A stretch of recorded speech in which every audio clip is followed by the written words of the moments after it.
শুধু নেতা নয়, নীতির পরিবর্তন। শুধু দেশ, দল এবং ব্যক্তি পরিবর্তন হলেই মানুষ শান্তি পাবে, ব্যাপারটা এরকম না। আসলে মূল হলো নীতির পরিবর্তন। যতক্ষণ পর্যন্ত নীতির পরিবর্তন না হবে ততক্ষণ পর্যন্ত আন্দোলন সংগ্রাম চলবে, কিন্তু মানুষের ভাগ্যের পরিবর্তন হবে না। তো সহজ কথা, 2 নম্বর জমিতে 1 নম্বর ফসল হয় না।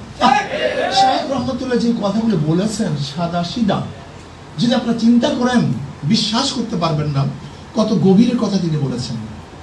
2 নম্বর জমিতে 1 নম্বর ফসল হয় না, 2 নম্বর গাছে 1 নম্বর ফল হয় না, 2 নম্বর উস্তাদের কাছে 1 নম্বর ছাত্র করতে পারে না, 2 নম্বর নেতার কাছে দেশ কোনোদিন 1 নম্বর হতে পারে না।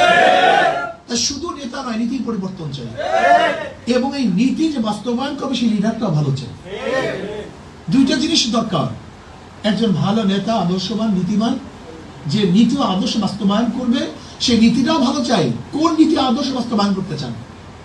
ধরে নেন বর্তমান ডেমোক্রেসি নীতি, এই ডেমোক্রেসি নীতি যদি আপনি বাস্তবায়ন করতে চান, বর্তমান যে নীতি ধারায় যে আদর্শ ভিত্তিক দলগুলি দল করছে, এই নীতি ও আদর্শে একজন ফেরেশতাও যদি ঢুকে, এই নীতি ও আদর্শ যদি একজন ফেরেশতাও গ্রহণ করে, ফেরেশতা ঢুকবে এই নীতি আদর্শের মধ্যে।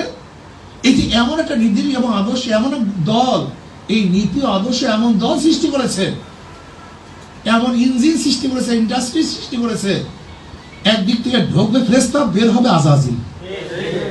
ঢোকে ফেরেশতা, বের হবে আজাজিল।